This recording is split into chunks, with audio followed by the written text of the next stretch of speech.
Would anyone like to also address this issue, or was there only one who would like to take the floor?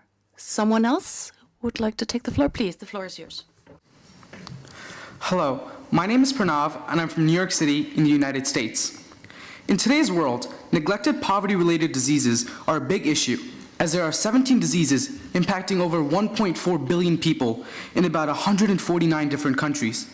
One of the biggest issues about all of this is that the poverty-struck places are in geographically isolated locations, most of them in developing nations, and people in these countries are in the low-income bracket.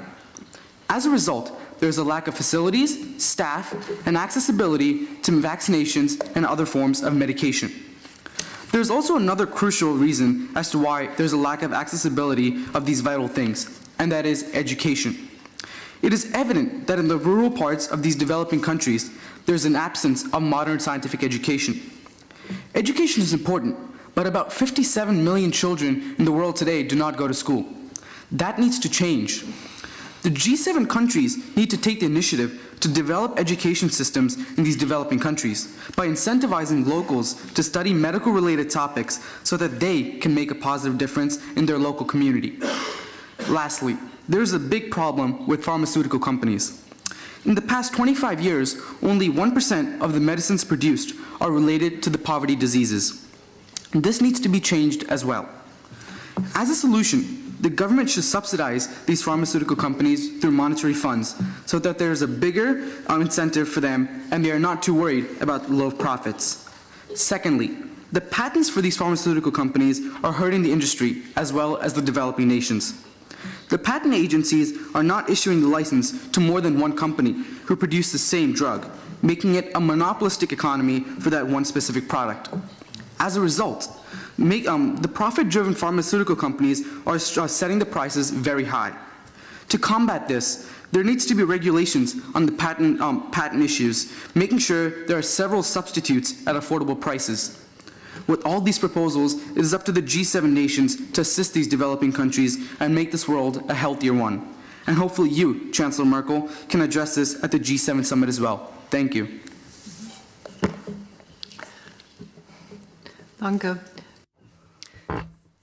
Thank you very much. The issue of health is a pivotal and crucial issue indeed, and everyone will understand that if you're not healthy, you are not able to do things, and this is why being healthy is so important. This is a problem.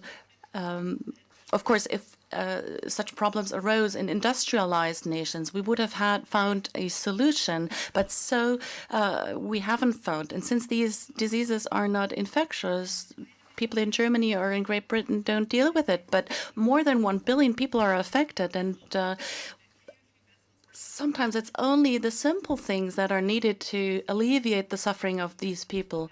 In the coming days, I'm going to also talk and meet with representatives from the pharmaceuticals industry and talk to them what we can do and ask them what they need, whether they need subsidies, as you proposed, so that they can do more research. We have to be very cautious when it comes to the patent process. Developing a drug takes quite long, and I can tell a pharmaceutical company, well, you took 14 years of research. You have the patent for 3 years, and then there will be generica. But we could also think about subsidies and funding for these companies so that the company can use their competitive edge and exploit into their potential, because otherwise they won't develop and do research into a drug, because they would have to come up with 6 variants of a drug if only one drug then actually becomes successful. So you have to actually create the necessary framework conditions so that it also is economically reasonable for these companies. If you look at the map, there are few countries globally who actually do research into new drugs. And if generics present a great pressure, and companies will only be able to earn little money. And this is not conducive for companies who have invested all this money to draft and develop such a drug. But the young girls and women get committed and And of course, it is also important that boys and young men step up and defend women's rights. It's important. We cannot do it alone. We need the boys, and thank you for supporting us. And that's exactly what's so important, because if women are supposed to be doing a job, being active professionally, cook, do homework, look after the children, and look pretty, well, it's very difficult to do all that. And I think then men have to contribute as well. They have to do their bit. And so this idea from kindergarten to secondary school actually empower both young girls and boys with this, I think, is a very sensible idea. We have one additional issue. We say that it's quite often very helpful when women set up their own businesses. Minister Schwesig quite rightly said that professional education, vocational training is most important. We would like to increase cooperation with developing countries to set up those schemes. Until 2030, we wish to earmark 30% more than right now. We know from the financing world that if you give microcredits to women, quite often they are far more responsible in how they deal with this and far more efficient. They set up their own businesses. And this issue is going to be on the agenda of a women's conference in the autumn of this year. I would like to invite successful women who are entrepreneurs themselves or work in some kind of businesses and who can probably also become godmothers or set up networks to women in developing countries who are looking for counselors, for advisors, for partners that may help them a little bit in setting up and managing their own businesses. We'll do that after the summit. Any of the boys wish to comment? Yes. I actually have a question.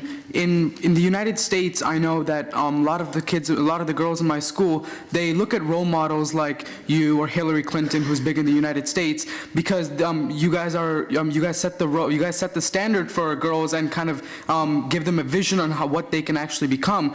But what can developed G7 countries or even countries in general do so that girls can have leadership positions in the corporate world also? Because in the United States, we have there's 500 top companies, and it's called the Fortune 500, and in that only less than 5% of the Fortune 500 companies have chairmen that are women. And so what can everyone do so that girls can have these big leadership positions, because 95% of them are actually men? Ja, die Ministerin hat gerade eine größere Schlacht geschlagen, als sie die The minister has just waged a good fight and fought a great battle because she actually pushed through quotas for members of the board, and we said that there must be some point in time where, at least for the 100 big corporations in Germany, you get more people, more women to sit on the board. I see in the United States more women who do that. Sheryl Sandberg, for example, is a case in point, or the CEO of IBM, of Xerox, Fiorina, who's now also put her candidature forward for the Republican presidency. So here, among the 30 big companies, you have not a CEO, but you certainly also don't have anyone on the board. So we're trying to push this through this quota, and all of a sudden, what a miracle, you do find women who sit on the board. So diversity, as we all know, is always best. It's better to mix young people and older people, migrants and native Germans, technical people, and people from the humanities. It's always better when you mix your teams, when you have handicapped and non-handicapped people. That has always rendered society stronger. So it's a great waste of resources and of possibilities if you don't cover the whole of the spectrum and include each and everyone from all walks of life in a society. Apart from the legal instruments that we adopted here in Germany, we also concentrated on this aspect that you mentioned yourself, namely highlighting the economic advantage that comes out of empowering women. For example, I held a conference in New York together with Hillary Clinton, where we were trying to highlight that it's good for women to receive a fair salary, to receive fair opportunities, professional opportunities, that is, to become leaders in industry. For example, the managing director of the IMF has said the engine behind growth of global growth are women, and that's true. I mean, it's a matter of justice, but it's also a matter of economic wisdom. And I think there's a very great economic boon and advantage to be reaped for the world at large if each and every girl were able to have a profession and do her bit for society. It would strengthen societies. It would strengthen peace. And so on. Is there any? I think somebody else has asked for the floor in the second row. And then we have 2 issues, and we only have 20 minutes.